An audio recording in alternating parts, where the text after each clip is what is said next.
नमस्कार। आज हम बात करते हैं नित्य कर्मों की और पूजा के नियमों की।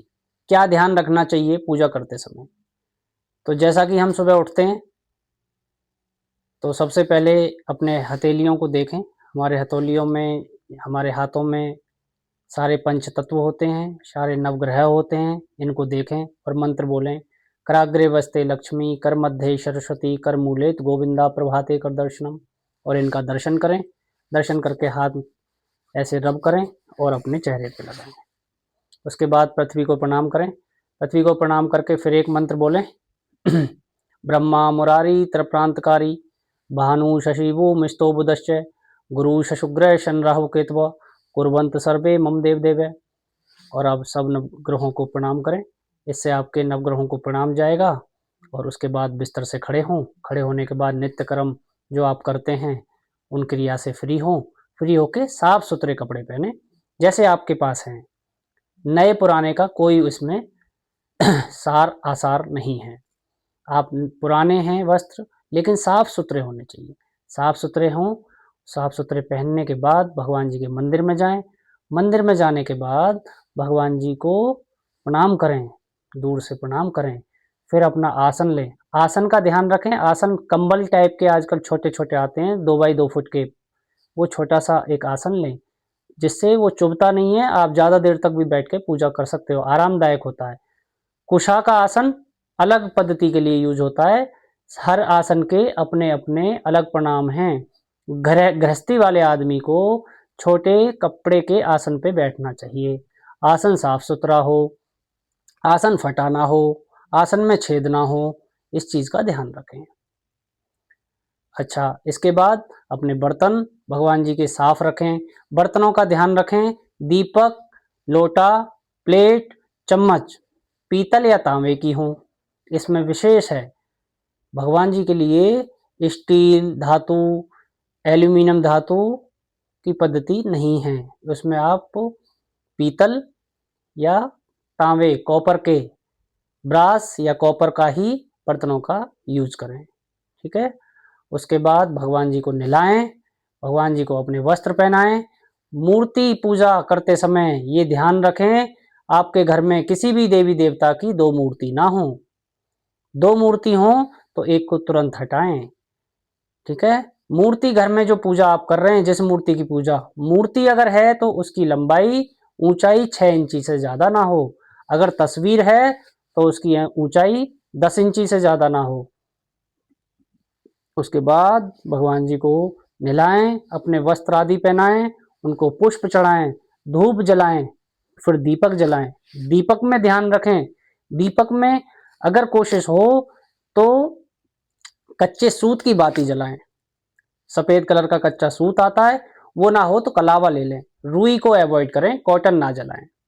कॉटन की बाती भगवान नहीं मानते, लेते ही नहीं है उसको। ठीक है। उसके तुरंत बाद दिया जला के, पानी आपके पास रखा है, जल आपके पास है, चम्मच लें और हाथ पे जल डालें और हैंड वॉश करें। और मंत्र बोलें, ओम पवित्र पवित्र वा सर्वावस्थाम गतो अपीवा यह स्मृत पुंडलीकाक्षाम स ब्रह्मा भयंतरम शुचि। शुद्ध हो जाएं। अपने ऊपर थोड़ा जल छिड़कें। ठीक है। उसके बाद शुरू करें। आपके तिलक तिलक लगाएं। ओम मंगलम भगवान विष्णु मंगलम करुणध्वजम मंगलम पुंडलीकाक्षाम मंगलम तरणोहरि। सारे भगवान जी को तिलक लगाएं, पुष्प चढ़ाएं। ओम पुष्पम समर्पयामि, वस्त्रम समर्पयामि। कुछ लोग मन से वस्त्र समर्पयामि करना चाहते हैं, तो वस्त्र है नहीं, रोज वस्त्र कहाँ से लाएं? तो आप कलावा लें और कलावा 5 से 6 इंची का हो और उसको तोड़ें और रोल करके भगवान जी के चरणों में कहें, ओम वस्त्रम समर्पयामि। तो इस तरीके से भगवान उस कलावे को आपका वस्त्र मानकर ग्रहण करते हैं। अब इसके बाद अपने जो आपके इष्ट हैं, आपके जो भी भगवान हैं, उनकी आराधना शुरू करें, आरती शुरू करें। उसके बाद कम से कम 1 माला का जाप करें। और हाँ, पूजा करते समय गायत्री मंत्र जरूर बोलें। ओम भूर्भुवस्वः तत्सवितुर्वरेण्यं भर्गो देवस्य धीमहि धियो यो नः प्रचोदयात्। 11 बार गायत्री मंत्र जरूर बोलें। हो सके तो 1 माला कर लें। इसके बाद स्वाहा ना बोलें।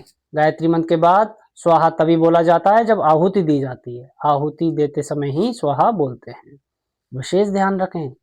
इसके बाद भगवान जी की पूजा करने के बाद सभी का जयकारा बोलें, सभी के लिए कामना करें, अपने परिवार के लिए, अपने लिए कामना करें और भगवान से कहें अपना ख्याल रखें, सबका भला करें। सबका भला बोलोगे तभी आपका भला होगा, है ना। तो ये सब चीज़ों का ध्यान रखें। गरुड़ घंटी मंदिर में जरूर हो, शंख देव मंदिर में जरूर हो। शंख को छूने से वो पुण्य लगता है जो गौ माता को रोज प्रणाम करने से लगता है।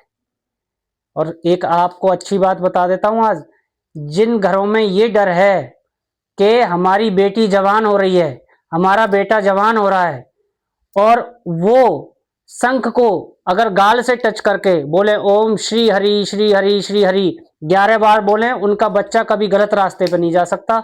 ये पुराणों में लिखा हुआ है। ये महिमा है शंख देवता की, इसलिए कहते हैं शंख जरूर होना चाहिए। शंख नारायण ने खुद धारी किया हुआ है, उन्होंने खुद धारण करा हुआ है। शंख लक्ष्मी के भाई हैं, तो उनके बगैर ये पूजा संपन्न नहीं होगी। गरुड़ घंटी जरूर बजाएं, खूब बजाएं अच्छे से, और फिर शंख बजाएं और फिर जयकारा बोलें। जयकारा के बाद पूजा समापन संपन्न करने से पहले 1 चम्मच पानी अपने आसन के नीचे डालें और उस आसन से जल लेके नीचे और माथे पे लगाएं, बोले ओम इंद्राय नमः। अगर आप ऐसा नहीं बोलते तो आपका सारा यश, पूजा जितनी भी आपने मन से करी हो, जितने भी मंत्र जपे हों, सारा यश इंद्रदेव ले जाते हैं। यही कारण है कि ज्यादातर लोग पूजा तो करते हैं पर उनको फल नहीं मिलते, इंद्रदेव ले जाते हैं। इंद्रदेव को वरदान है, जो ऐसा नहीं करेगा उनके फल इंद्रदेव ले जाएंगे। तो ये थे छोटे छोटे बहुत छोटे छोटे नियम हैं, पर ये बहुत ही गुणकारी और बहुत इफेक्टिव हैं। आप इनको करके देखें, आपकी पूजा लगना शुरू होगी और आपके मन में असीम शांति का अनुभव होगा आपको। अगली वीडियो फिर हम लेके आएंगे और तौर तरीके से और बाइफरगेट करके।